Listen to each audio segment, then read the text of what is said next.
And then the weather just binned in horrifically. And it went from being okay to just vile, hurling wind, blizzards, gales. The rangers said to us afterwards, probably a 60 mile an hour. He fell trying to get down to people and slipped and broke both his legs and spent a night out on his own on the mountain, quite convinced he was going to die. Off your ball and toe, because I don't have a ball on one foot, I don't have any toes on the other. So I need that roll. So the plates just give me a tiny bit of spring because I can trust them. And they say, I work with people who want to work with me. Yeah. It's a great analogy. Are you the person that's allowed to take the decision? Particularly in business. Mm-hmm. Are you the person that can say, I can do this, I am responsible for this decision, and I can deal with the consequences should they come? Because I've actually written love letters to them as well. I did a project actually writing Victorian style love letters to mountains, so there's quite a few already on YouTube.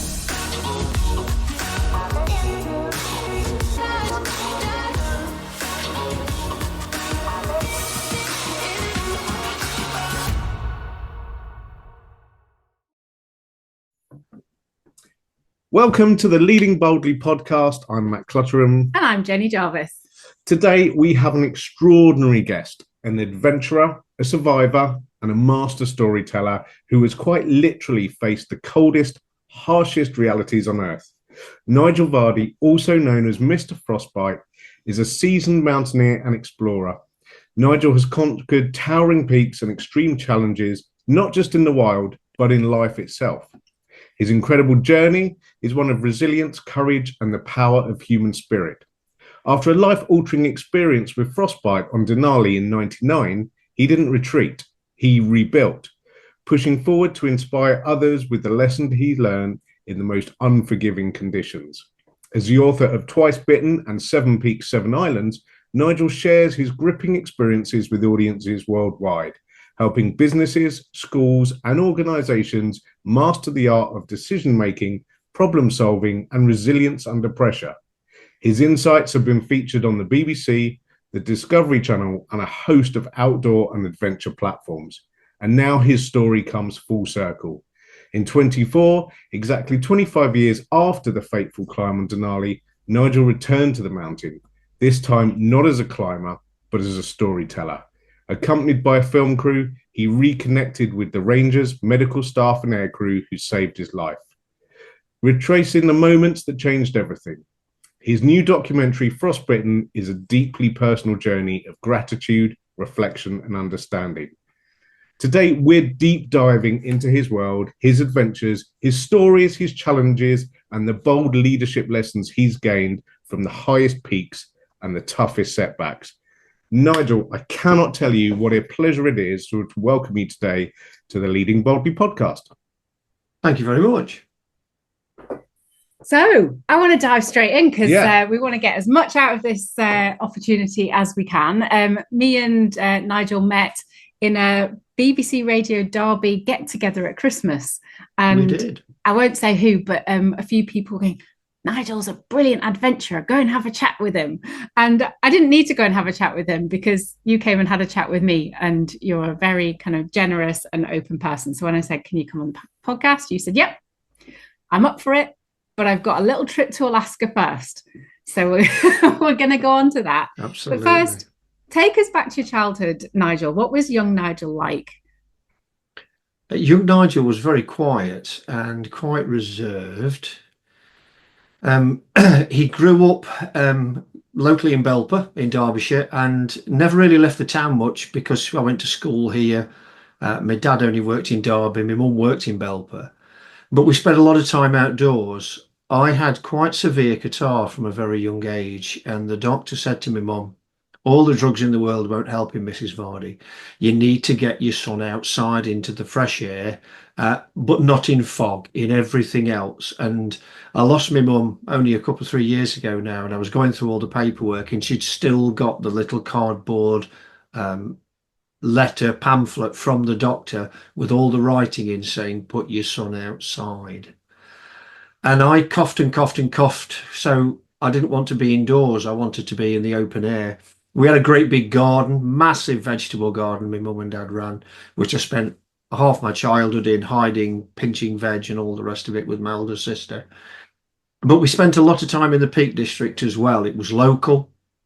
We didn't have a great deal of money, so the Peak District was cheap. We could just go around in my best Derbyshire, was around the fields day and night for note, fly kites, and generally have a lovely time. Holidays were, once a year to the coast sort of things in those days. But I was incredibly happy. I had a grandmother who lived just on the edge of the countryside in Blackbrook, spent many, many hours in the woods up there getting nettle stings and all the rest of it. And that was really it till probably 15 or 16, and then I got a job, and of course you move into a different part of your life. How did you find school? It depended on the school. We still had a three-school system in Derbyshire in those days. So I went to Longgrow at Belper, which I thoroughly enjoyed, and literally walked down the road to. And people sometimes ask me, what was your first impression of cold? And it was actually putting my hands on the railings at Longgrow and realizing I couldn't take them off. Because it was that cold, I'd stuck to the galvanized railings. I did, the normal stuff there. That was fine. Then I went to Strutt's, or the Herbert Strutt Middle School, as it was in those days. That was life-changing. It had been a grammar school. It was still run like a grammar school, and I think it did a lot of us an awful world of good, with good discipline, good learning. You damn well knew where the line was, and I don't mean that in a nasty way. And I think that changed a lot of people. It's actually where I learned to speak. Sat in the English class with a teacher called Mrs. Patterson, who'd worked out that obviously I had the ability to talk and stand in front of an audience. She actually had me reading in front of the English class from about the age of 10 or 11, while she wasn't even in the room. She got to go and do something and left me to it. My last school, Belper High School, was an interesting setup because it was quite the opposite to Strutt's. Teachers were first names, which completely lost me. It was no uniform. It was very open. But they did outdoor pursuits. So you went caving, kayaking, rock climbing, potholing as part of the national curriculum. And there was no choice. You went and did it. But there was no, I need a dry suit, I need a wet suit. It was, a pair of old jeans, an old jumper, bring some Wellows, and we're going to chuck you down a pothole at Matlock Bath. And they did. And again, looking back at it, people might say that could have been incredibly dangerous or whatever. We didn't really care at the time. We were having a hell of a lot of fun. And people learned, am I frightened of confined spaces? Do I like open air? What am I good at? You were given the opportunity for free to try. And I think looking back now, that's an absolutely stunning thing we should do with every child in this country. I completely Give agree. them the opportunity to have a go. Yeah, I think Belper's still a bit like that. It's still a no uniform school, which I think is a great thing. It is, but outdoor pursuits have stopped, sadly. There was a tragedy, actually, in a place called Lyme Bay, where a number of youngsters got drowned. And there's plenty of things that went into it that made it happen. And they said after that point, you all need to have guides. You all need to have professional qualifications because, we went sailing with a woodwork teacher and climbing with a maths teacher in the day. Yeah. And, we were all fine, but risk assessments weren't the same as they are now. Litigation certainly wasn't the same as it is. It was a very wonderful world, in my view. Yeah, safeguarding's really stepped in and stopped a lot of the more kind of creative and exploration type pursuits. Yeah, I agree with you. I had those experiences myself as a child, slightly just before the sort of health and safety days kicked in. But mine was through the Scouts. But again, we just got to try a huge variety of things outdoors. And I loved it. It was fantastic. You were head scout, weren't you? Yeah, well, I got the Chief Scout Award, which is sort of equivalent of Duke of Edinburgh Gold, I think, these days. But I did none of that, but lots of tree climbing. I loved climbing trees as a kid, and we had a wood out the back of our house, so we were in the woods all day, every day, building fires that reached the lowest branches of the trees. And I look back now and think, what were my parents thinking? But it was a great childhood, wasn't it? When you could just go out there and explore and challenge and try stuff. Well, the other thing was that my dad's side of the family were into farming, so I spent many a happy hour on the farm, smelling like the back end of a cow or a pig generally. Do you know what? And I loved it. I loved it because you knew where the dangers were and you were told not to go certain places because there was a real reason. This was not just a bit of fun. But I helped with sheep dipping, mucking cows out, helping with pigs, hay baling, all the sorts of things that we did. And I just loved it because you got fresh air, freedom. I was with my family, and what's not to like when you wanted milk in your drink. I mean, my Uncle Fred used to literally walk into the parlour 20 minutes after the cows had been milked, shove a jug in the cooler and put it on the table. How fresh do you want it? Yeah. And fantastic. Awesome. Yeah, absolutely. So when do you think you first got the call for the mountains? Because you were trying all these different things, but mountains have stuck. It was probably based initially on doing a lot of hill walking with my parents when I was little. We bought the John Merrill guides of the 1970s and set off with a map. And we went and walked in the Peak District up to 10, 12, 14 miles a day. When I first got a car, I started to do further walks and it went up to 40 miles a day. And then I was working at what used to be called the East Midlands Electricity Board in Derby. And some of the lads there were all hill walkers and mountaineers and things, and just said, look, we're going to Scotland for a week. We do some winter mountaineering. Are you fixed? And I said, yeah, sounds great. And off we went to Glencoe. And that started from there, crampons and ice axes. And as I sort of learnt more and more, I chose to go on some courses to learn the more technical aspects of it all, with a chap tragically who died in the Indian Himalayas not long back actually, and I actually spoke at his celebration of life event. But he gave me the technical side, and then I just chose to keep going onto international trips and push it further. And did you always climb with people, or did you go off on your own? What's your favourite? Generally with others, because if you are actually climbing, you need two of you on a rope, really. People do solo, it's not my cup of tea. Yeah. But I go hill walking on my own. I'd go winter mountaineering with an axe and crampons on my own. And I still do that now. Sometimes I just like the solitude, and sometimes it's just nice to have somebody there as well, depending on, how we all feel. Mm. I remember a day when some men that I knew were going up Ben Nevis for the first time, and they literally set off with trainers and a bit of a backpack, and they had a full English in the morning, and they just kind of didn't realize how hard it was going to be. It's the tallest mountain in Scotland, so if you look at all the other mountains around that look huge, it's taller than all of those. What were you thinking?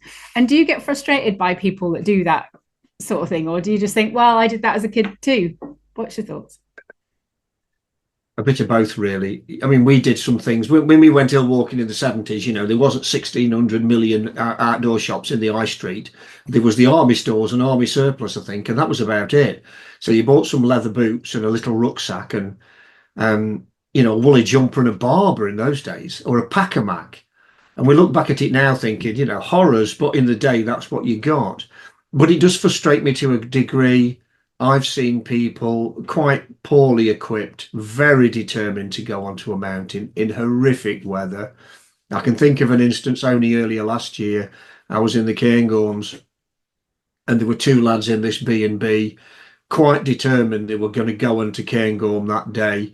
And it was blowing 20 or 30 knots in Aviemore, which means on the top of Cairngorm, you're just going to take off.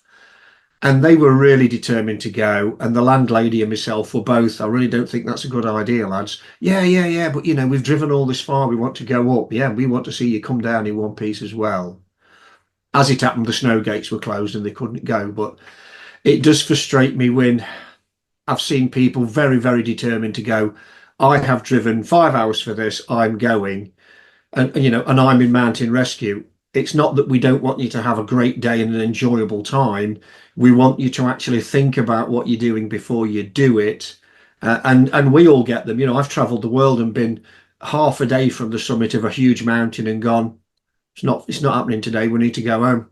We've just got to take the choice of safety and come home, and there'll be another day. Yeah, absolutely. So we've alluded a bit to the instance on Denali in 1999. Can you tell us the story? What happened? Well, it's all the fault of a cycle touring trip in Derbyshire and Yorkshire, really. I went on Rally International or Operation Rally back in the early 90s, and it had a huge support group structure. So lots of people we got to know. And we used to do a lot of cycle touring. So some of the lads said, we're going to do a cycle tour through all the abbeys of North Derbyshire, Yorkshire, and whatever, and call into every pie shop on the way. So we did. And this ended up being in Skipton. And we had an evening meal with some other rally friends in Skipton. And Anthony was there, who I ended up on the mountain with. I knew Anthony through rally, and he said, "Look, we're putting a team together to go on to McKinley, as it was then, Denali now. How are you fixed? Are you interested?" And I said that very dangerous three-letter word, yes. And there I was introduced to Steve later on. We did lots of training in the UK, lots of paperwork in those days. We were faxing to and fro to Alaska with information that they needed. And in late April 99, we flew over via Seattle to Anchorage and flew onto the mountain, which is generally the only real way to get into the range these days. And then we had something like the best 18 or 19 days mountaineering of my life. Tremendous challenges, long approach, lots of gear, crevasse fields, steep walls of ice, the whole works really. And we worked pretty well as a team. We got to the highest camp, which I've now learned is called the ledge or the shelf, by talking to the rangers. But it did leave a pretty big summit day, but there's nowhere else to camp any higher except one called the sucker camp, quite literally, because if you camp there, you're a sucker. That's what they say out there. And as you walk past it, you can see why, because the detritus of abandoned and smashed equipment's quite visible. And we went on the West Rib, which is a sort of very technical route on the mountain, alpine style. So there's two styles of climbing: the siege style and alpine style. Siege style means long ropes, lots of porters, equipment moving up, building multiple camps. Alpine style, which is what we do, is you have one camp, two short rope lengths, and you move all the time. It's lighter, it's faster, but of course you don't have so many camps to retreat to if it all goes wrong. We got to what's called the football field, the top of the mountain, or the very sort of flat plateau at the top. There's two small summit cones. And then the weather just binned in horrifically. And it went from being okay to just vile, hurling wind, blizzards, gales. The rangers said to us afterwards, probably a 60-mile-an-hour crosswind and a wind chill of -60 centigrade.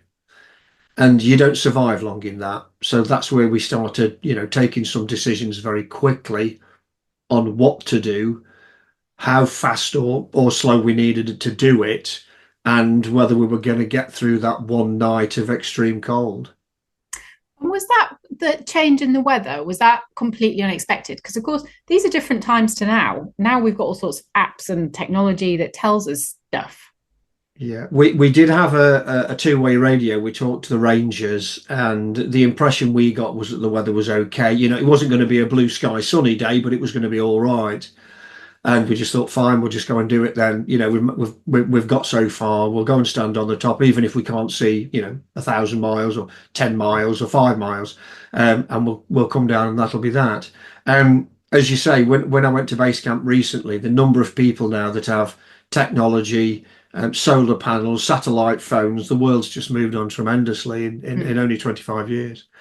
So we didn't know it was going to be an horrific storm, or I assure you would have stayed in the tents.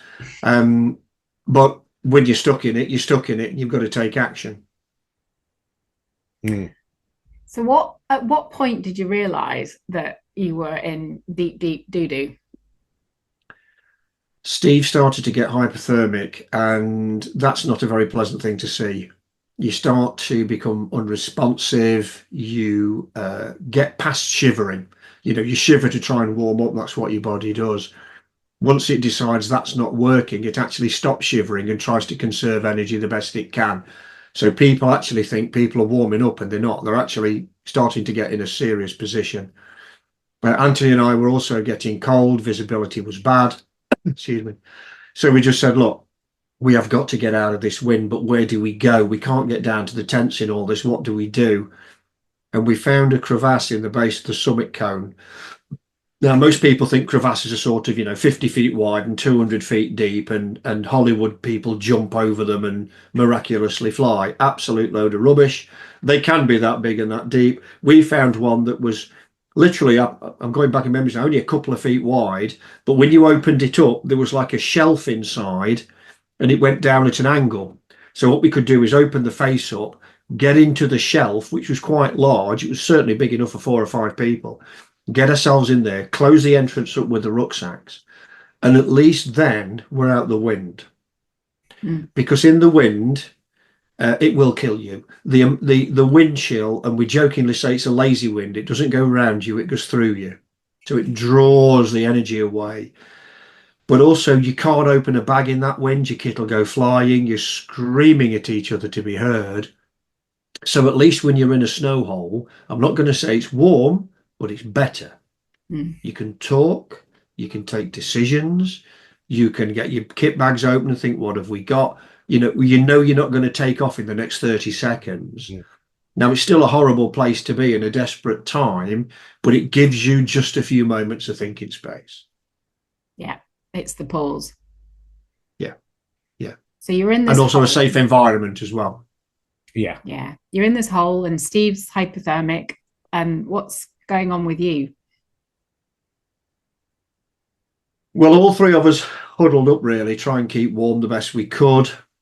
People will tell you to never fall asleep. What a load of rubbish, because that's nice when you're sitting on a telly, watching a telly, sitting on a sofa. You go and try the real world. The real world isn't that lovely sometimes. So I know I fell asleep. But what we did, we took a decision in the end that, look, we need to get a message down to the ranger base. We need to get the radio, call them, ask for advice, whatever. So I had the radio. It was a simple citizens band radio in those days. But the thing was, it took 8 batteries, AA cells, and they don't like the cold. So what I had to do was the entire time of the trip, I had them in my right pocket on my leg, keeping warm. And only when we needed the radio, would I take the batteries out, put them into the radio, use the radio, and then take the batteries back out again. We certainly had an American team who were climbing just below us who accidentally left their radio on and flattened it, and that's that. So, that taught us the lesson of take the batteries out. So in this horrific storm, I took all my gloves off to take the batteries out, clip them into the radio, stick my head out into this horror outside and try and get a basic message through, which I did. But you've got to understand that, again, communications were very different. I've got 8 AA cells in minus who knows what in a storm trying to transmit. It's not going to work. The Rangers have got a much bigger radio set, indoors, nice and warm, all the rest of it. But they're trained to listen. And when I press the side of the radio, you get something called a PTT switch, press to talk. And when you press it, you get a click. And the Rangers could hear some clicks. And the first thing they broadcast is that somebody out there trying to contact the ranger base? If it is, give me 2 clicks. And they got 2 clicks back. And then we know that somebody's trying to communicate. And it was a bit like 20 questions. I could hear them because they're transmitting with much more power. I don't have the power to transmit, but it really was 1 click or 2 for yes and no. Because we'd pre-registered with them, as everybody has to. It literally was, we will go through the list of expeditions on this mountain. Give me 2 clicks when it's you. And straight away, they then know who you are, roughly what route you're on, because we'd called in every few days. They can inform the rescue services. They inform your next of kin. That was entertaining. And the process there can continue with what do we do in this situation and how do we deal with it? Although it is rather lovely to be able to be in contact with another human being. Who was your next of kin at that point? It was my mum and dad.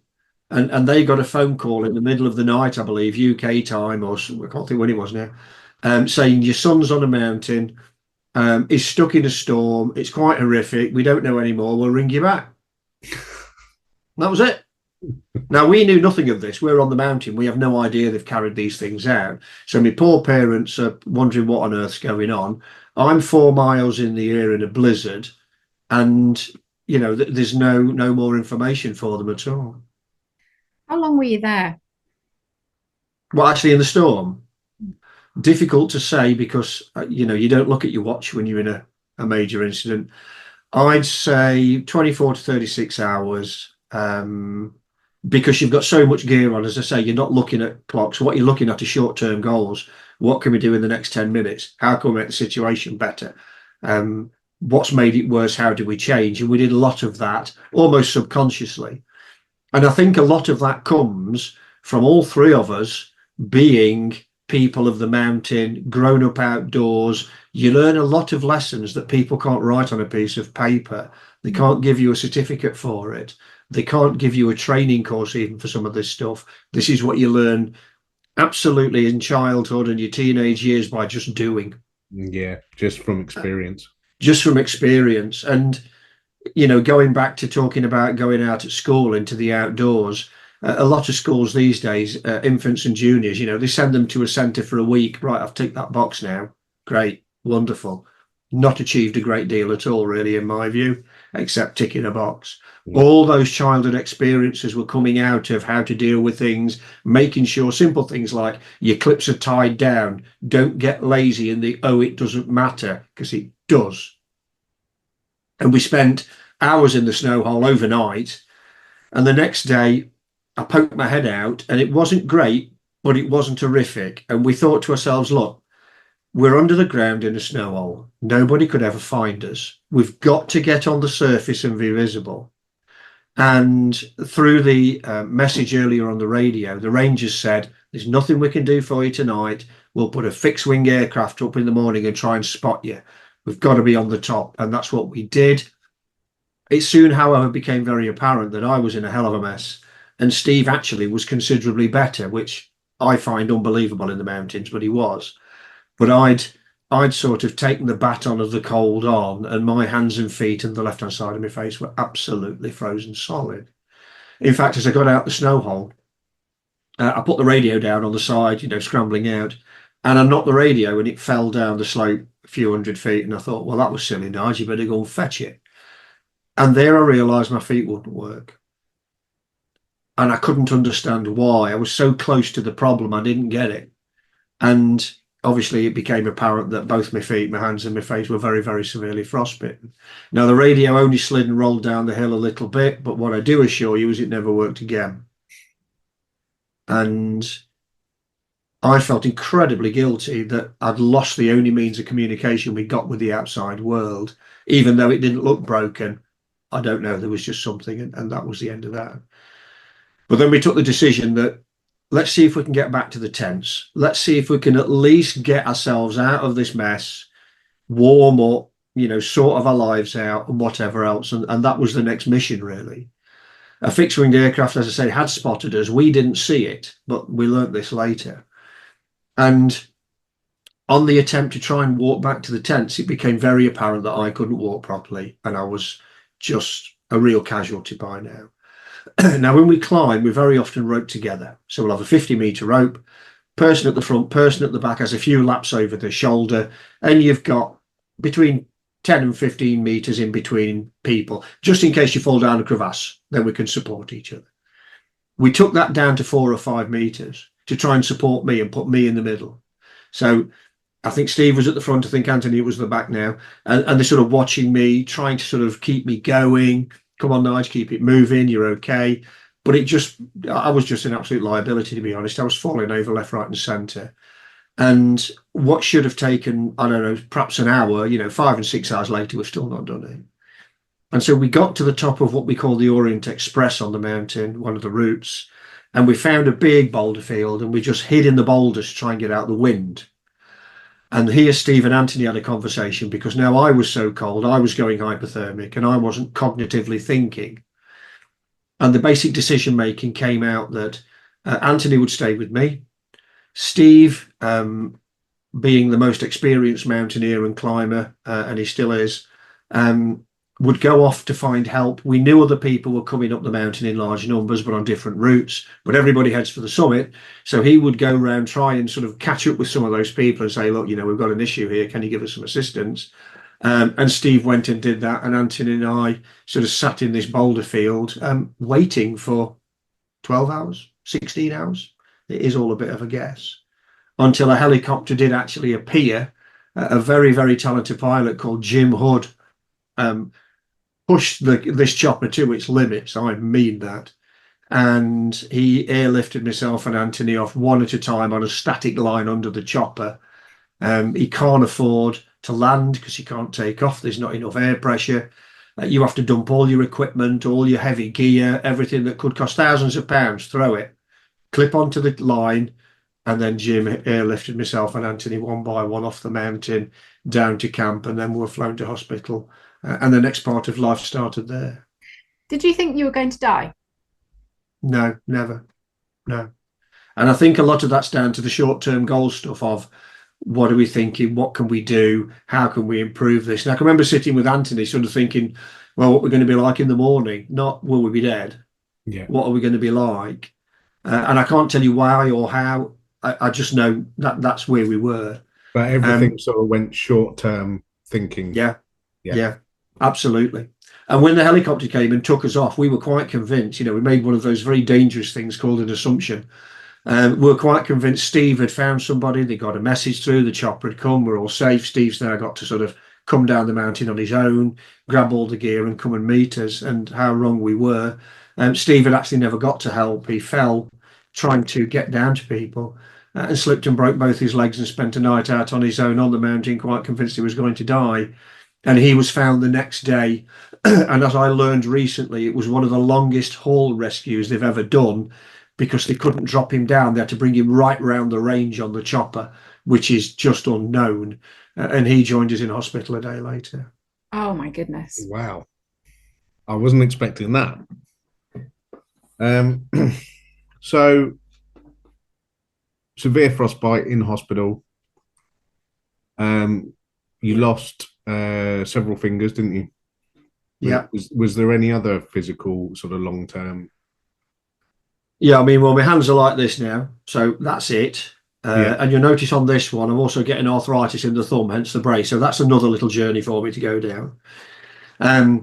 All my toes are gone and the ball on my left foot. Both heels were skinned off. That fell off. That's now my forehead from a graft. And then this side of my cheek fell away as well. And the rest of it was okay. We thought at one point I might have some eye damage. That was all right. My earlobes were quite thickly, like a sunburn really, but that peeled away. And as far as I can tell, everything else is still there. So yeah, we didn't do too bad otherwise. So the people that are just listening and not looking, it's Nigel pointed to his nose, which is now constructed from his forehead. But you would never know.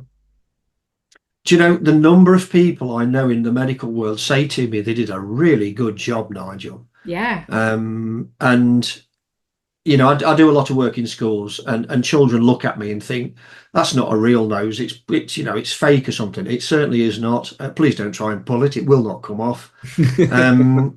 But it was what they call a pedicle graft from my forehead, and it worked very, very well. That was done about 2 years after my initial injuries because you do need to let the scars settle. They do need a long time just to get through their healing process before you start attacking them with surgery and such again. But no, it worked really well. It's taken -40 since, and it's still on. So, we're doing all right. Does it still cause pain, or not having the digits there or the extremities there? Do you not feel it anymore, or do you still feel pain from it? I do get pain in my legs at night, particularly, and this is something that's only come on in the last couple of years. My legs start to shake and throb when I relax at night, and I am on medication for that now, which does help, although it does knock me out a bit at night, I've got to say. But otherwise, no. If I bang them, it hurts. I mean, crikey, it really does sting. Not so bad on my fingers, because you do a lot of work on your hands after an injury such as this to desensitize the nerves. And that starts with just purely putting some skin cream in the palm of one hand and literally rubbing the other fingers into it.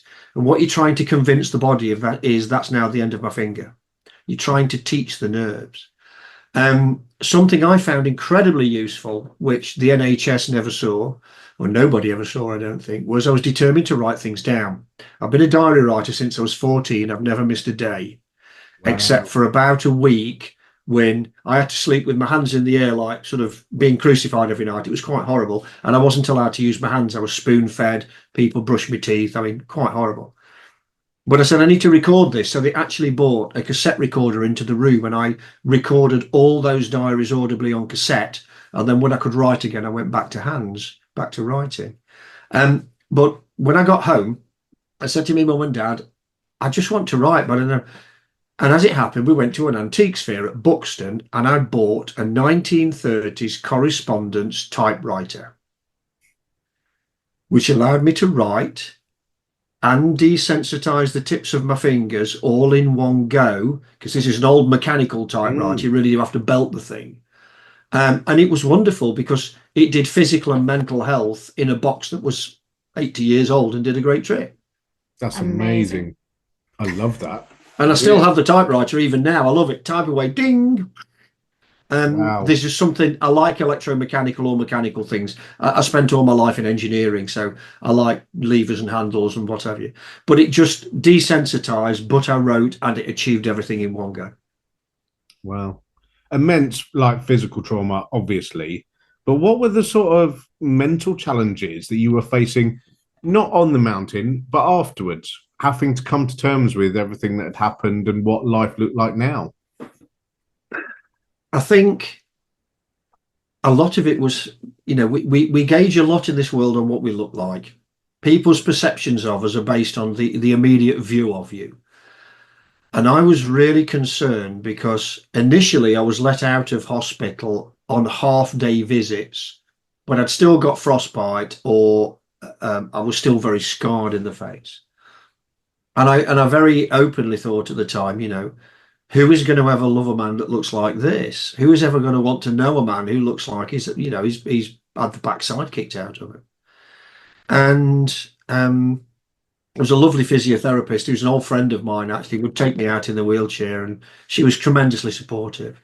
But the thing is with a lot of the lessons, mental and physical, the only person that can learn them is you. We can help you, we can guide you, we can give you tools, we can give you adaptions, we can talk to you, we can listen to your issues, we can try and advise you on coping methods. But the only person that can do it is you. And I'm quite bloody minded at times. So I was very much, I want to go climbing, I want to go climbing, I want to get into the outdoors because it's my release. But I knew physically it wasn't possible at the start. So I asked my mum and dad to bring some climbing ropes into hospital, and I sat trying to tie knots with what I've got left in my fingers to see if I could still do it, which frightened the heck out of them because it sort of showed a determination. I want to go and do this.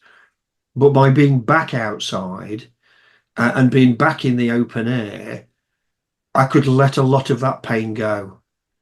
And something I still do even now, every spring, early summer, there's a little woodland close to me where, as a boy, I used to go and play crazy games in the woods with the other children. And I still go there now and actually sit in the bluebells and switch everything off and go to sleep. And I can recharge in there in an hour for a year. I can actually just throw so much away out of life or whatever, or just breathe. And so many things go away. And it's very fortunate I still have that connection to my childhood there. I've never moved far. But I do think we need to embrace nature more. And I do think we need to let it embrace us more. And what frightens me is people pay to do this, and I can go and sit in the woods for nothing. Mm. What you need to do is have the ability and the strength to say, I am blocking this piece of time out. Don't you dare disturb me, and I'm off to the woods. Or to sit on the river, or whatever it is. Yeah, that's amazing. That really connects with me because I don't do it enough, and that's a big lesson for all of us. but I have a similar experience. I know that I get recharged and re-energized around rock, rock outcrops, things like that, or water, and they are my two. Not one particular place. There's a couple of places in the Peak District that I really like to go. But we are very lucky because we've got a river running down the side of here. So every time we look out, we've got a river, which is wonderful. We're always connected to the water, even though we're in the middle of the country, furthest away from the sea. Matt was brought up next to the sea. So was I. But just having that connection, I think, and being able to look out on water or whatever it is that makes you energized. What would you say to people that now have that chronic pain, and you've experienced huge chronic pain that most people have never experienced? What would you say to them for how to manage that? Because yours has all been mindset. Yeah, I mean, don't be frightened to get some help. As I say, I need some medication now with my legs. Please don't be frightened to ask for help. But I think help has to be measured. When I say that, and this is my perception, there seems to be a race in this world to attack everything with drugs, attack everything with medication. I mean, I am absolutely gobsmacked that parts of the National Health Service now give people prescriptions to go outdoors. I find that utterly mind-blowing. Where have you been living all of your life if you cannot understand that being in fresh air is good for you? So, I take medication for my legs. I know that, and I deal with that, and I have to deal with my skin grafts on a regular basis. Please take care of yourselves, because doing a lot of work within the health services, one of their biggest issues is people who just don't take care of themselves and expect them to pick the bill up and expect them to pick all the problems up. And you can't always do that. So you can't just get mended. Look like As my grandfather said to me, God helps those that help themselves. And if it means I have to, put cream on these twice a day and wear gloves when I'm doing things, do it. Stop messing about. Stop saying, oh, it doesn't matter, because it does. And also, you need to take time out. And I know that's difficult for a lot of people if they've got young families and many things going on. Even if you can just get 5 minutes, and I don't know, sit in the garden, read a book, anything to just take your mind away from some things. Don't be frightened to dream a little bit. And just remember that you are a living organism. You are not a robot. You are not an automaton. Social networking does not rule your life. AI does not rule your life. If you don't eat a decent diet, get decent sleep, and some good exercise, you're going to feel bad. And something really got to me on COVID with this. I, at the time, worked in the electricity industry, and so we had to be in work because, apparently people needed their lights on. But the number of people I listened to with, well, I'm not getting out anywhere, and, well, I'm only eating pizza from Deliveroo or some other brand, delivery company, and I feel terrible and I'm putting weight on. And I'm like, turn your eyes around and look inside. Can you not see what you are doing to yourself? But for a lot of people, it is because it's here right up against their nose, can't see it. Yeah. Like I couldn't see my injuries at the time. Yeah. Sometimes we need an outside person to say, you're really not doing well at the minute, are you? Do you want a hand?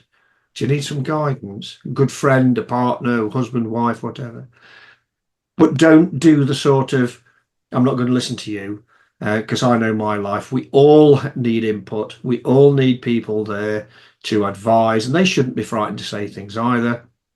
But also, again, the only person that's going to deal with it is you. Yeah. Yeah, I think that's amazing advice.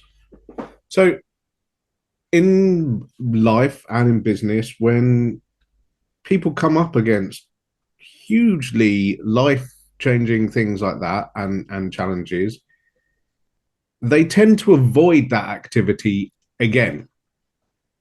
It sounds like that never crossed your mind, and in fact, you haven't avoided it. You've maybe even done it more. Well, I mean, they always, used to joke, if you fall off your bike, get back on quick, because if you don't, you'll not do it again. Yeah. And because I found mountaineering and expedition work my release and my place to sort of go and reflect, I thought to myself, I can't let this go. This cannot stop for me. I need this place, and I need to also work out how my body works. It's hard enough getting through an occupational therapy session on how you're going to eat again, dress yourself, all the things that we need to go through in life. But I wanted to go further of, how am I going to hold an ice axe? How am I going to climb a mountain? How am I going to feel rock or deal with high winds and trying to do things up or work with equipment? Now, I know that's, perhaps at the far end of the scale for a lot of people, but for me, it was my day-to-day office. This is what I did.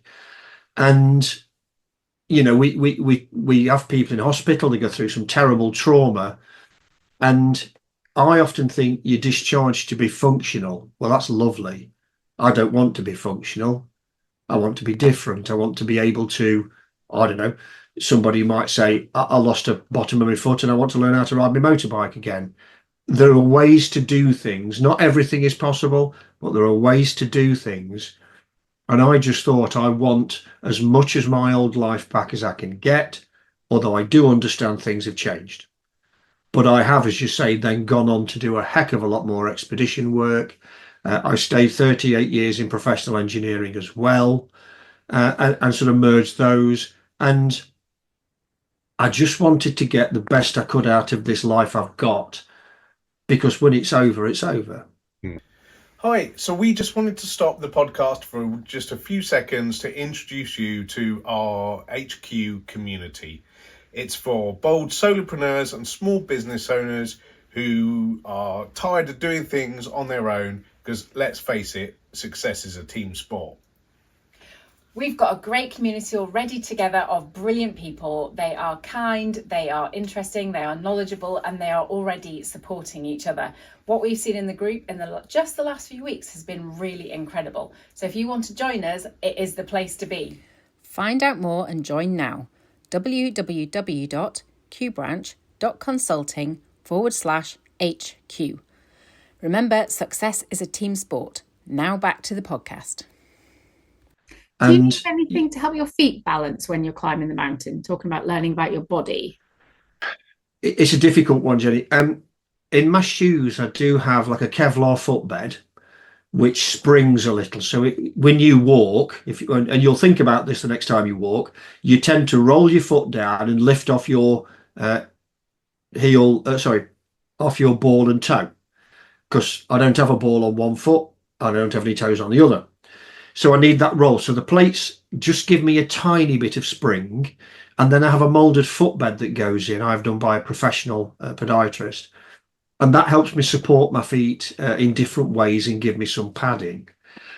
Now, when it comes to mountaineering, they've got a problem, and the problem is that I'm 2 inches further back in my boots, or even further than most other people. So you tend to, in rock climbing and mountaineering, you're getting your toes on. Obviously, for me, that's a no-no. So what I do is I wear very stiff boots, what we call a B3, which is its rating. And basically, it's a boot that just doesn't bend. And I lace them on. I have hours of fun inside shoe shops and outdoor shops looking for boot sizes. They'll often come at me, what size are you? I just take my shoes and socks off and go, you tell me. What happens when you do that? Oh, actually, most of the outdoor shops are fine. We work it out, and I've another little lesson I've learned over the years here is I only work with people who want to work with me. And the reason I say that is, getting gloves for hands that have all the fingertips are missing is really hard. But I'm very fortunate to be supported by a company who custom cut my gloves for me. When I go for boots. Oh, that's Extremities up in North Derbyshire in Grassmore. We've worked together for 20 years plus, and they do socks and gloves and hats protecting your extremities for me. And they've been absolutely fantastic. Absolutely. Couldn't do enough, and they supply me with tents, Terra Nova tents as well when I go on mountaineering trips and wild country tents. And they couldn't do enough for me. They're wonderful people. In fact, when we first started doing the gloves, they said to me, can you get up the factory today? Because we need to start the process. And I said, well, I'm pushing it a bit, really. Why? I tell you what, put your hands on a piece of paper, draw around them, stick it in the fax machine. It'll come out our end and we'll sort it. And they did. Amazing. Love that. So Terra Nova Extremities have been fantastic to me and still are. We still work together now. And they're wonderful folk, very, very thoughtful, very forgiving of my injuries. But when it comes to feet, you know, I probably only know one or two shops in Britain I'll buy mountain boots from, but they all know me and I know them. And then we understand each other of, you know, where we're going to work this out. And there's a place down in Bicester in Oxfordshire, a chap called Chris who fits my ski boots. And lots of people like a challenge. So they get somebody comes in with a bit of a bunion, okay, yeah, whatever. And then I turn up. And what a lot of them say is, actually, we can really get stuck in here. We can have a go with this piece of kit or whatever. And I go, you do what you like. Come on, let's get on with it. And I found then they always know if I want kit, I'm going to talk to them because I can trust them. Yeah. And they say, I work with people who want to work with me. Yeah. It's a great analogy for life. Brilliant. Yeah, absolutely. Absolutely. That's something I think we'll definitely ponder on and take forward. Because it's how we live our lives, but just saying it out loud, I think, makes such a big impact. Yeah, it really does. It's something we talk to clients about all the time too. But yeah, just hearing it in one sentence is amazing. You talk a lot to schools and businesses and people about changing lives and businesses through the experiences you've had and what the mountains have taught you. What would you say are the sort of three or four top things that sort of drive your messages? What has your experiences and the mountains taught you that applies to everyday life? Flexibility is certainly a huge one because besides all this, I worked in the electricity industry for 38 years and we were privatized back in the early 90s. And then we went through Lord knows how many takeovers. And, you know, you'd be there as a member of staff.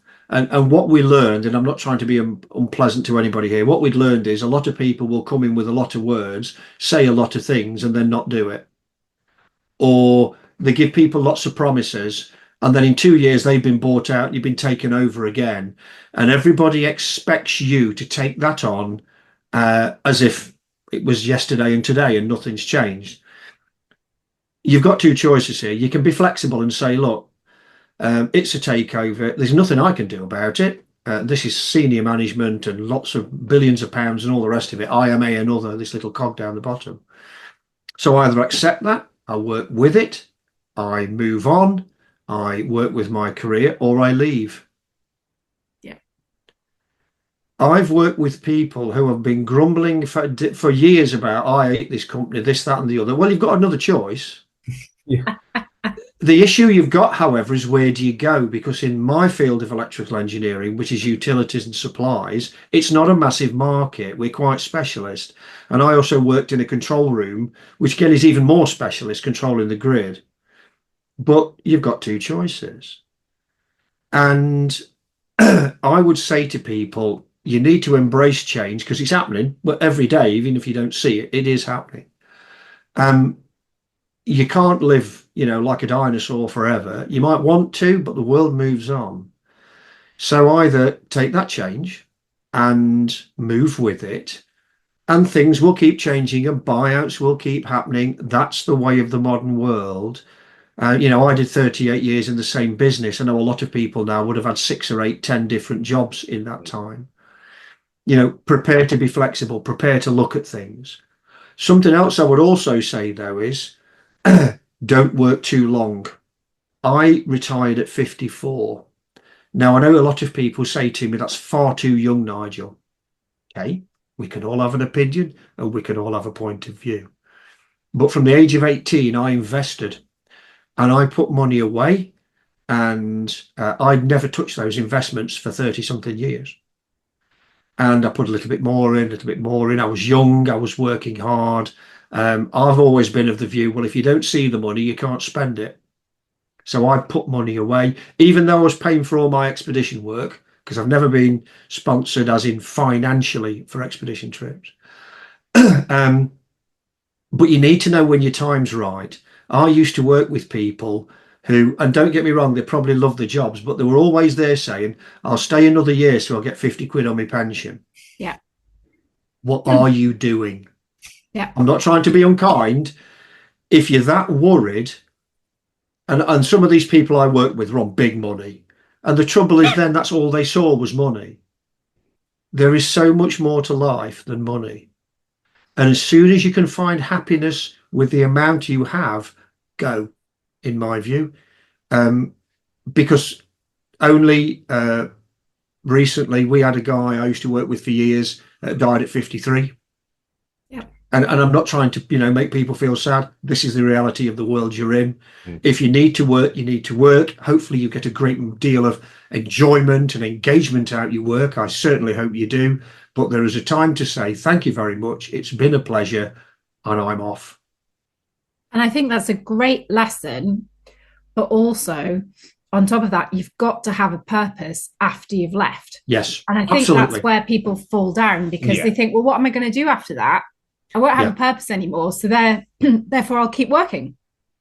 And it's odd, the number of chaps I work with who'd say, I'm not retiring yet, I'll only be a child carer for my grandchildren. Well, okay, it's a point of view. But you're absolutely right, Jenny, that I had a lot going on in my life anyway. And I've got to be honest, since I've retired, I've never done so much work.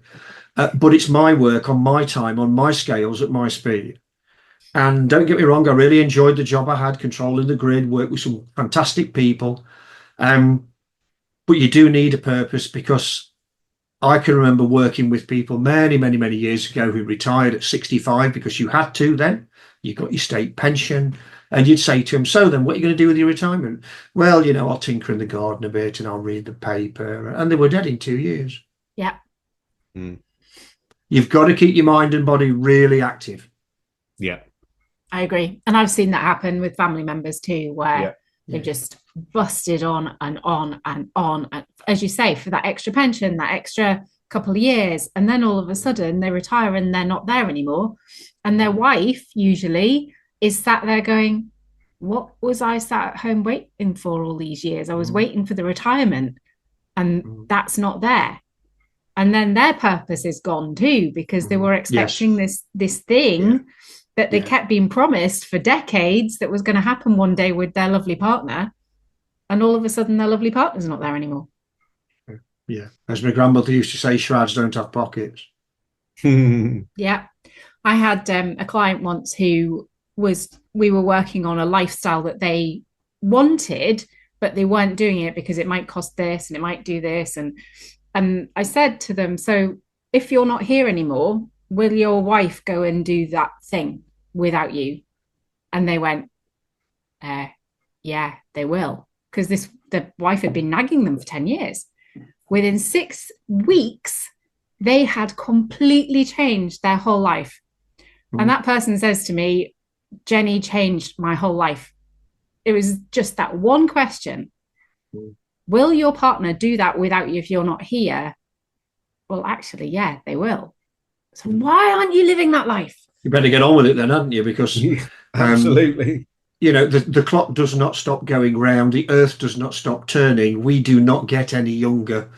In the reality of the world, you can have all the surgery you like to make you look younger, but you ain't getting any younger. Every day's a bonus. And that's something I say to a lot of people. Treat every day with joy. Yeah. You see it on social networking so much. Oh, it's raining. Oh, it's the dark nights again. Oh, we've put the clocks back. And you think, people, just take a minute and think, you woke up today and this is what the world does, and it's been doing it way before we were thought of. Embrace every day. Yeah, absolutely. I'm really fascinated about the decision-making processes that you went through. I do a lot of strategy and things with clients, and I was really fascinated by you saying that everything came down to really short-term decisions. So as the mountains and your experiences provided a sort of framework for you, whereby you know where it's appropriate that now we need to think short term, Now is the time to think long term, because I think it's something that confuses a lot of businesses and business leaders, is the balance between the short term thinking and tactics and the longer term strategies. And certainly within mountaineering, you might land at base camp in lovely weather and the sky's blue and the birds are singing, and you can draw your strategic plan up of how we're going to tackle the mountain a day on day. We very often still do this, get a sheet of paper and go, right, day 1, day 2, day 3, day 4. In reality, the only 2 days that are set are the day you flew in and the day you fly out. All the rest of it is a judgment, because the weather will play its part. But you can, in a nice controlled environment with a cup of tea and a piece of cake, sit yourself down and say, right, this is the plan. What we have to remember is we need to be flexible. Very rarely in mountaineering will you be faster, but you might be a little bit slower, but you might keep to plan. That's the way it works. But if you can get that sat down, you can base all your decisions on logistics, particularly mountaineering. You've got to get gear up there, people up there. You've got to find places to camp, cut platforms in for tents. You've got to have enough food, fuel and supplies there to live. It's quite almost like a military exercise sometimes. So you can think a bit more long term there, and you can get some ideas down, pack appropriately with equipment or food or gear or whatever. Particularly if it's something like the Himalayas where you've got a porter team, they'll have already sorted all that out anyway, and they know the routine. And it will be, we're going to go for the summit on that day, and we've got that day spare, and we'll see what the weather's like. But, you try and build it in. However, when it hits the fan, all that goes out the window. Every plan fails at the first point of contact, i.e. contact with the enemy, contact with the weather, contact with a rockfall, an avalanche. As soon as that happens, you have to chuck that plan out the window. It may sit in the background and you may come back to it. But what you have to remember now is we need to deal with the situation now. We don't have the joy, ability or time to say, put the kettle on, we'll have a meeting this afternoon and we'll get together. You have to be able to take decisions, and that's a huge one, because are you the person that's allowed to take the decision, particularly in business? Mm-hmm. Are you the person that can say, I can do this, I am responsible for this decision, and I can deal with the consequences should they come? Or are you hankering after, I need a manager, I need somebody else, whatever that is? Also, can you then deal with that situation? Do you have the communication to deal with that situation? On a mountain, it might be radios. It could be trying to get somebody to go from one camp to another to talk to people, because in foul weather, it's not so easy to make comms all the time. Whereas, in the world now, we send a WhatsApp message to 50 people. And certainly in mountain rescue, we send a call message out via a selection of methods. We have a call, and we can choose so many digital platforms now. The days of ringing round have gone. Yep. So that's moved on. Of course, you've got to bear in mind that people need to read the message. And I mean, read it, not just go, oh, read the words and be very clear of what you're asking them. Mm-hmm. Otherwise, people will say, well, I read it this way. Yeah, but I wrote it that way. So that's why I like to talk to people. Yeah. And then you've got to hold on to that decision, even if it turns out in 12 hours later it was wrong. Because you can all sit and flap about when nothing's going to change. And if it is, I need to pull people down from that camp. We've got some unstable ground. I don't want a conversation over this. We need to get those people back now. That's what it means. When I was working in engineering, it might be, I've got an issue with an electrical circuit, and I would be the one taking the decisions, knowing that I'm competent and qualified to do that, and that's what's expected of me. That doesn't mean I can't refer to a manager afterwards and think, we've got a bit of an issue here, do you just want to know about it? And again, you've got to have people sufficiently trained to say, I have taken that decision on this basis, here's why. And because in a mountaineering environment, we don't have time to write a risk assessment down, because we're doing them naturally by looking, by hearing, listening, we're smelling things perhaps, we're getting a view of other people, we're using all those sensors very actively, rather than in some other trades I know it's filling this iPad risk assessment, which as far as I'm concerned achieves nothing except proving you can write. Yep. Yeah. Unless you're suitably skilled and you take action, that piece of paper is pointless. But if you look at things and go, I'm really not happy with that, based on experience, you can take a decision. Yeah. Yeah. I want to talk about the documentary. Yeah. Because that's just been released. You've just been back to Alaska. So tell us about the documentary and what's happening with that now. Well, I went back to Alaska 25 years after the accident to firstly fly over the mountain, which we did 25 years to the day of my rescue.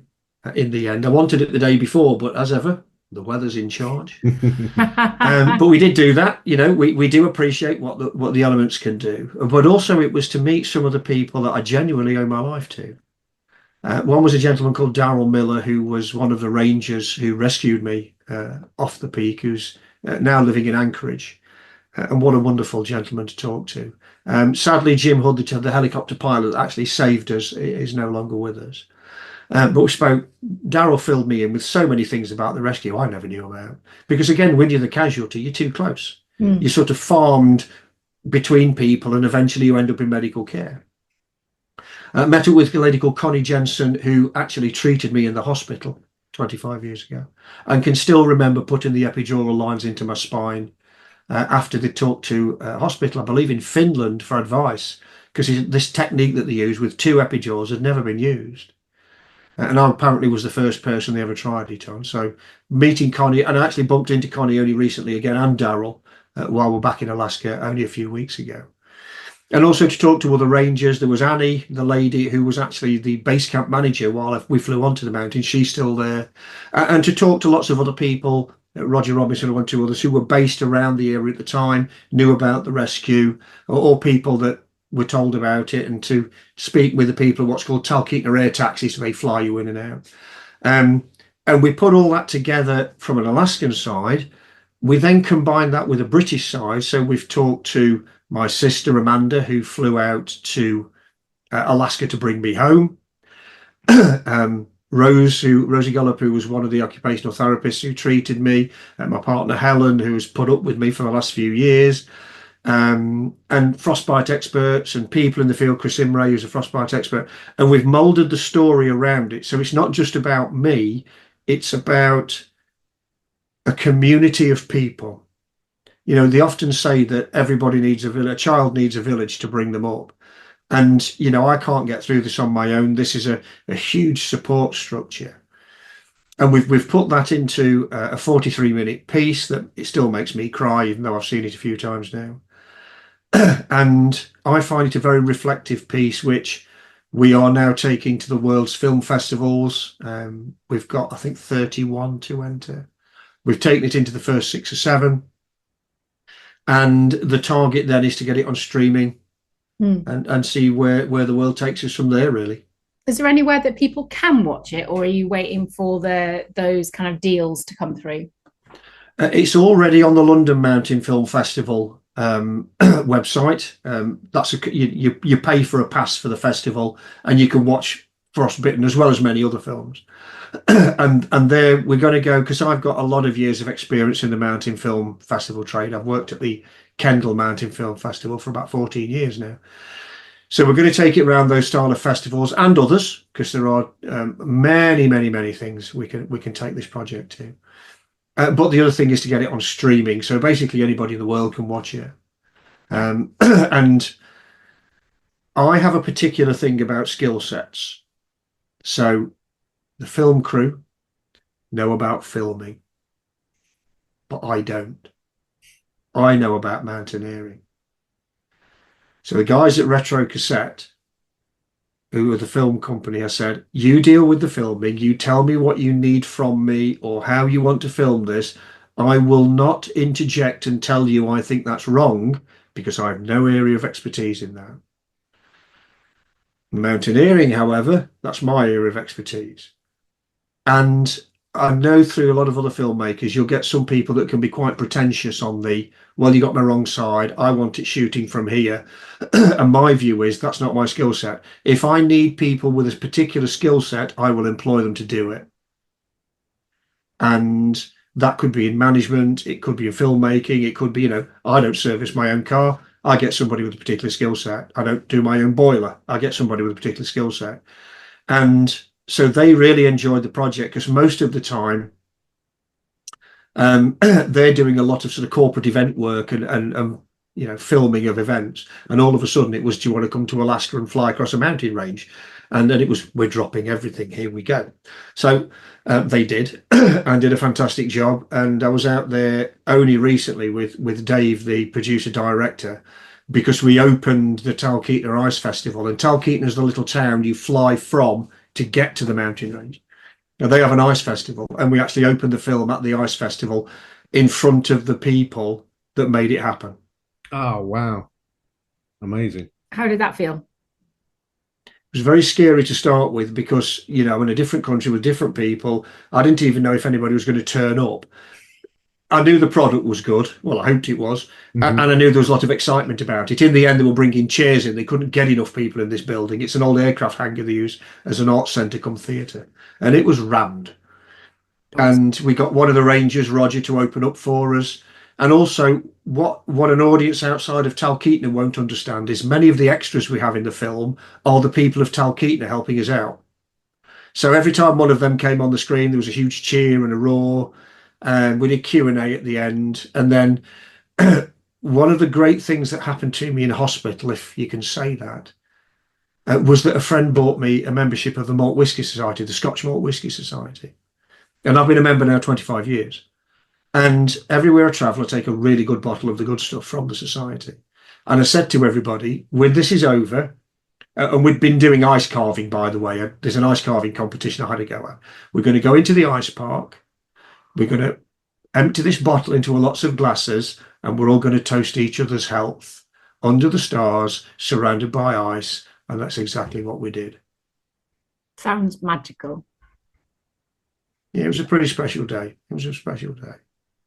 We will put the link to the film festival that you've mentioned the London in the show notes. Yeah, so everybody who wants and to. the trailer is viewable on any of my social networks as well. The trailer is quite visible there.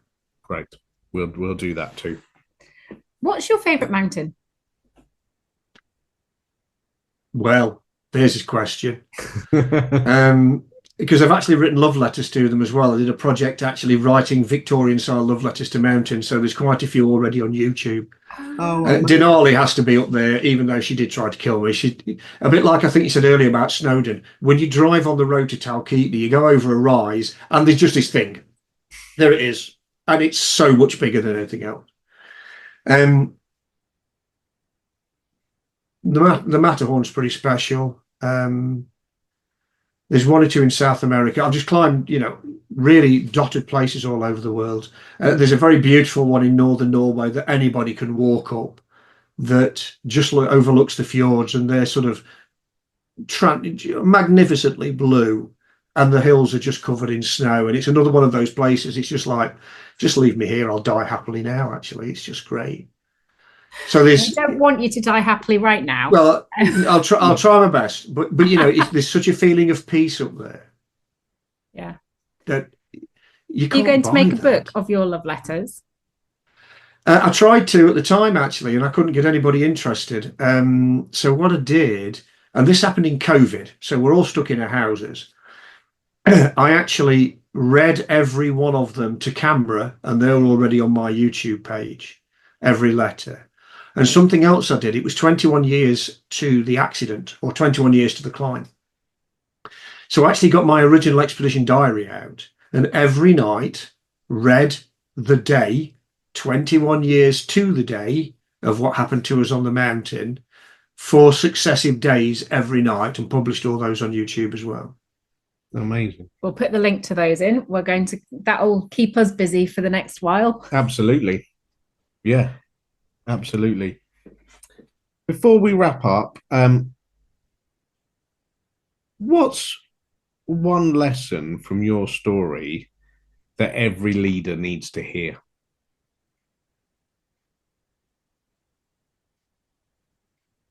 I think what a lot of people have got to understand is, as I said earlier, we're not automatons, we're not robots, we're not AI, we are all different. We will all react to things in different ways. I'm perhaps at one end of the scale. I know people that do not react very well to injury or bad times as well. And that's a very difficult thing for any manager to try and understand and try to cope with. What I would always say to any manager is try and put yourself in their shoes and don't jump to judgments too quickly based on, well, we have a protocol for this. That's lovely, but I am not a piece of paper. And I had to go through a lot of what they call reasonable adjustment at work because, typing with hands that are short, fingers that are short, all things to learn. View us flexibly and we will work for you. Treat us like a machine and we'll probably go. We all deserve the best we can in life. We all want to be employed. We all want to do something. But for some of us, it's just a little bit harder than others. Work with us. Don't treat us like a machine. That's something that I absolutely agree with, that nobody, I don't believe anybody in the entire world, human race, wants to do badly. No, we all want to do the best that we can, but sometimes we need the tools to do it, even if it's a different chair, even if it is, I need a slightly different keyboard. And something I found with all the takeovers was certain companies were falling over backwards to help you. Then you got a takeover and it was, well, we don't deal with that. Oh, but there are laws for this. Yeah, but we don't deal with that. Next takeover, oh yeah, we'll fall backwards over for you. And as a human being, that's just mind bending. Yeah. If it's a machine and you pump fuel in one end and something comes out the other, do what you like with it. Yeah. Obviously, I have met people that try and toe the line. I have met people that genuinely want to go on the sick. Trust me, they are there. You have to manage that in the way you can. But most people just want to get on. So stop getting in their way and get out your own way as well. Yeah, absolutely. I'm a bit like you. I'm not sure I'm on the extreme end of the side as you, but I deal with all the challenges that have come through my life with right, what can I do about this and how can I get better and how can I move forward? So I find it really frustrating, particularly as a parent, when you see other people around you, perhaps teenagers in my life, who are not doing that. And I'm going, I don't understand. So then you really have to step back and take deep breaths and learn empathy and go, okay, so what is it from their perspective? It's tough. But it is tough. But the other thing is, don't be frightened to give guidance. None of this finger pointing, shouting lark. But we all need guidance off everybody because none of us are perfect. None of us are the top of the tree. None of us know everything. And occasionally just a quiet word or a bit of a, this needs looking at can help tremendously because sometimes people, they're very young, they haven't learned yet. They haven't been down an experience like you or I have. They haven't seen the inside of the body like I have. They've not been through those experiences. Therefore, they don't judge things in the same way. Yeah. Well, you helped me yesterday and Saturday because I was walking around London, and after doing all the steps that I did and my feet were hurting and my legs were killing me, and I was like, Nigel climbs mountains with no fingers and no toes. You can walk around London, Jenny. So you really were in my head all weekend, Nigel. So you can't get rid of me now. That's it. I'm everywhere. I mean, it's something again, we talked earlier about taking care of yourself. Something for me now that's incredibly important is how I care for my feet because what's left of them is all I've got.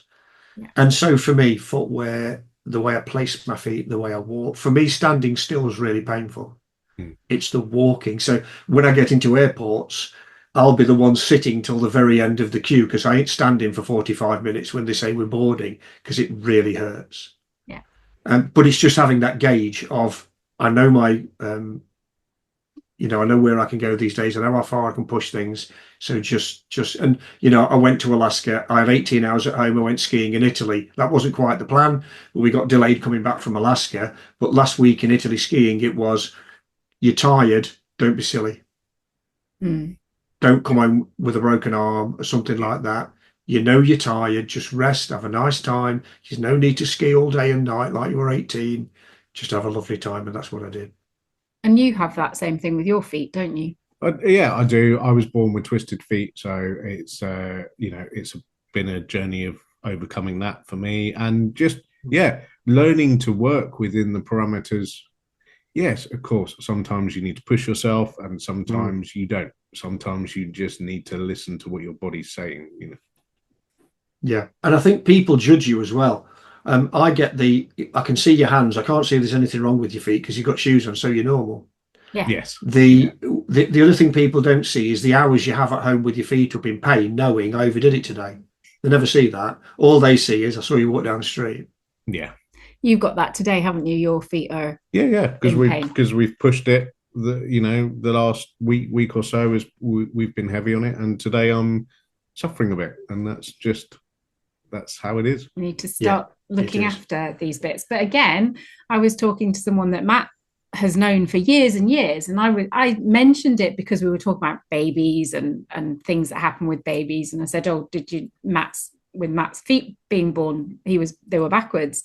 She went, "Well, I never knew that," and she's worked with him for years, and I was like, "No, because he doesn't really talk about it, but he was told he was never going to walk as a child, and there he is wandering around, and everybody just assumes everything's fine all the time." Do you know on that? And this is something very important I've just thought of. When I first got into hospital, and I was in a right state, as you can appreciate, and the two very important things happened.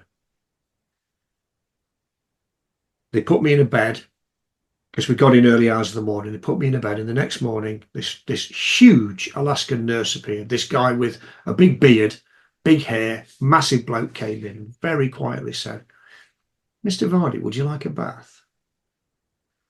Now, it sounds pitiful. I've been on the hill for 3 weeks. I've not washed. I'm as hairy as anything. I smell like the back end of God knows what. And another phrase from my childhood was cleanliness is next to godliness. And to have a bath and just to feel human again was a stunning moment. And I know they had to be very careful. There's very specific burns baths they use.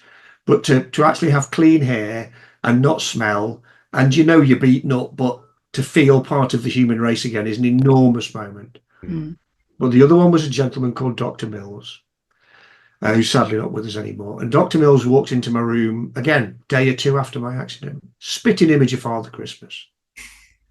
And he looked up and down me. I never met this chap. He looked up and down and he said, "Do you know what, Mr. Vardy? You'll be in the mountains again, I'm sure of it." And at the time, 24, 48 hours after the accident, you don't take that in. Much later on, what a statement. Yeah. Absolutely. One of the big things that really drives me is looking at the stories we hear and the stories we tell ourselves and choosing to believe the ones that serve you and discount the ones that don't. And I think that just that simple statement from a doctor who was in a position of power and authority in your condition, giving you that story for you to believe in, that hugely impactful and powerful. Huge moment. And he only died a few years ago. Actually, I was still in touch with some folk in Alaska and they sent me his obituary. And again, this man had served in the Navy, been halfway around the world, done all kinds of things, and ended up working in what the Americans call thermal injuries, because we don't really get cold injuries in Britain, so we tend to deal with burns. They deal with both. So it's called a thermal ward or a thermal injury. And this guy was amazing, absolutely amazing. He came out of retirement to help us. And, wow. When I meet the people that did those things so early on, I'm so thankful they took those decisions early, because particularly with things like frostbite, early intervention is massive. Literally hours, minutes count. And talking with Dr. Chris Imray, who is a UK specialist in this, who's in the film, he was saying there's some new medication coming out now that, if we can get this in you within 24 hours or perhaps 36, I'm not sure, of the incident, the difference is huge. Time. It's all about time. Yeah. Don't waste it. Yes. No, In anything. not at all. So this is the point of the podcast that our regular viewers and listeners will know very well. And it's one of my favourite parts because I get to do my Desert Island Discs moment. Can you give us a book, a piece of music, and a tool or framework that's really inspired you that you would like our audience to know about? Well, a book. Now, when all this happened to me, I was in a hell of a state, as you can probably imagine, and I couldn't move around much. I couldn't get far. I wasn't in a great position to do much. And a friend of mine from America, a lady called Dorothy, who's sadly not with us anymore, sent me some books. And one of them was called Winter Dance by Gary Paulson. Now, Winter Dance is the fine art of Iditarod dog sled racing. So what it is, this guy wanted to have a go at dog sled racing, and he was an absolute amateur. He was a children's author, but he managed to cobble together a team of dogs and have a go. And it was carnage. And it made me laugh in the darkest times of my life. The things of, the dogs are off, I can't stop them, they've seen a skunk. He then tries to get the two apart. Lesson 1 of dogs and skunks: do not get between the dogs and the skunk. And so he ends up being bitten by the dogs, sprayed by the skunk, goes home. His wife throws him out the house because you're not coming in here smelling like that. Then he sleeps with the dogs.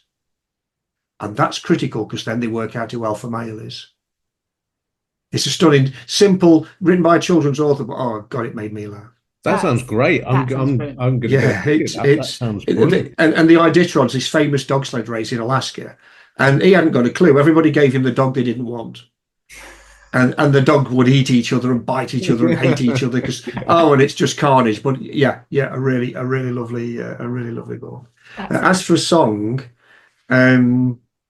Landslide by Fleetwood Mac. Now, what you may or may not know is I was a DJ for nearly 15 years.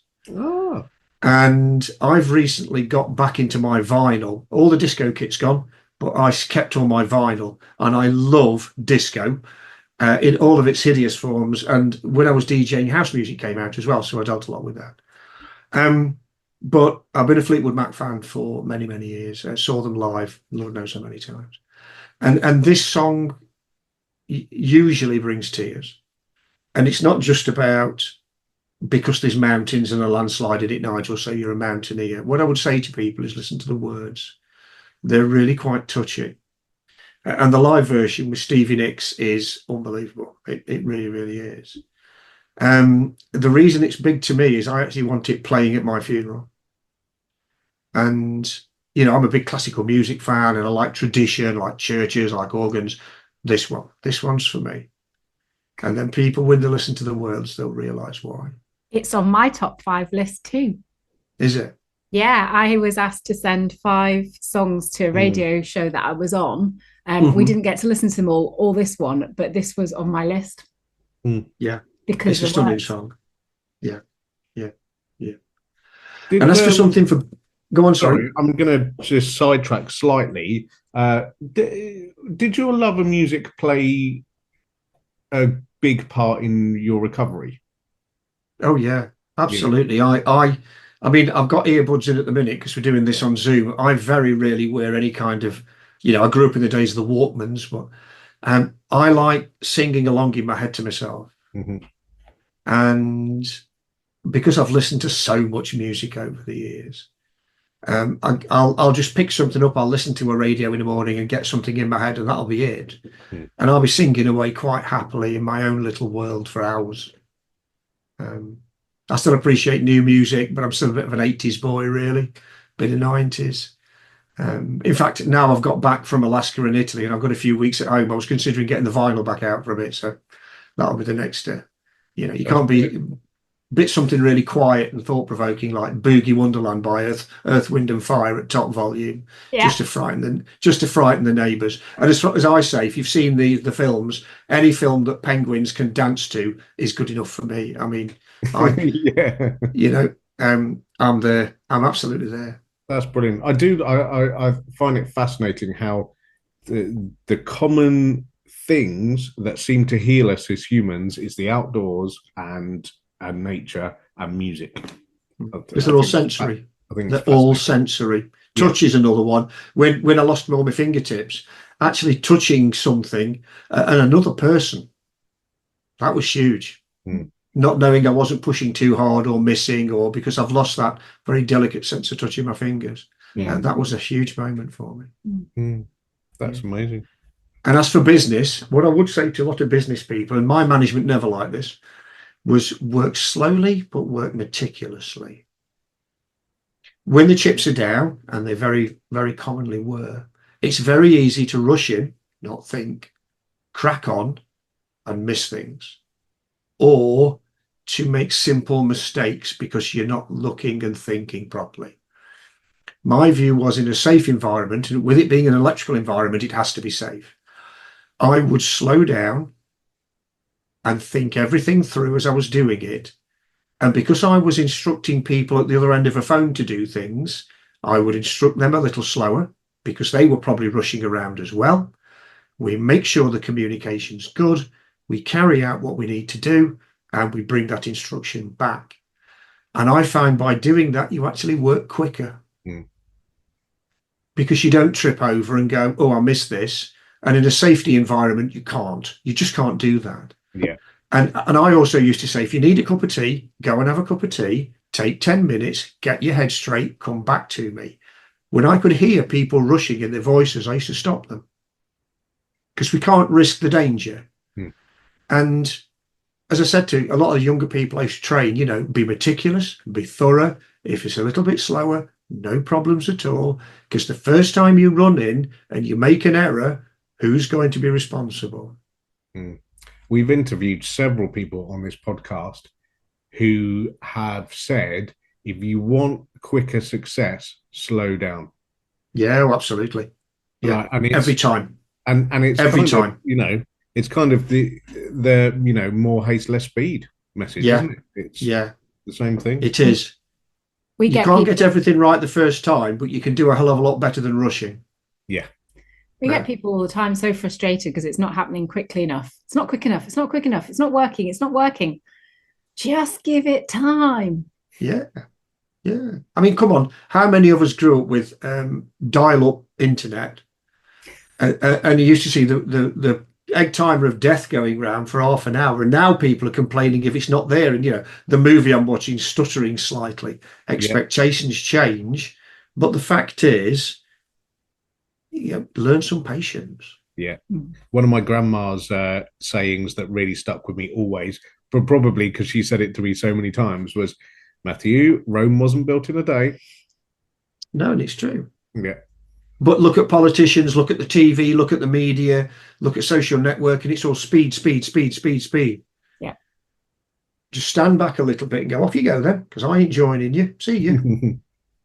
Something I say to my kids all the time now is, look, it might take you a bit longer to get there because of certain challenges, but you will get wherever that is as long as you keep going. And it's a journey. It doesn't have to be fast, and it doesn't have to be, we're living such a fast world, as you say, and people are seeing things on Instagram or TikTok or whatever it is. Oh, there's a 12-year-old that's making millions by being on. Well, they might well be, but your journey's a different journey. Yeah.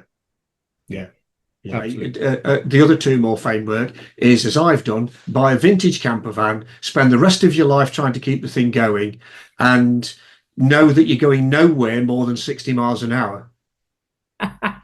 People say you have a midlife crisis and you buy a big bike and drive at 100. All the vehicles I've bought, so I've got a 76 VW camper and a 1970 Land Rover. All my vehicles go slower. And it's a pace of life, and people pip and scream and you go, yeah, I'm doing 50 because I can't do any more. and you can, and because it's a journey. Yeah. The faster you're trying to get between A and B, the more irritated you'll get. If you're on a plane and you're on a plane for 12 hours, it's not going to be any quicker if you complain about it. Sit down, watch the movies or whatever, get some sleep. It's a journey. Yeah. Love that. Thank you, Nigel. Yes, thank you for sharing your time and experience with us. It's been, I've got loads out of it. It's been fantastic and really nice to meet you two.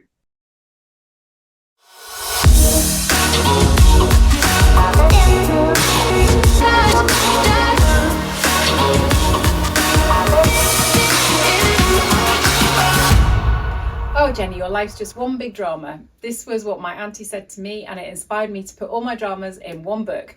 So if your life is full of drama, and I believe everyone's life is full of drama, this is the book with real stories, real struggles, real tools to navigate real life.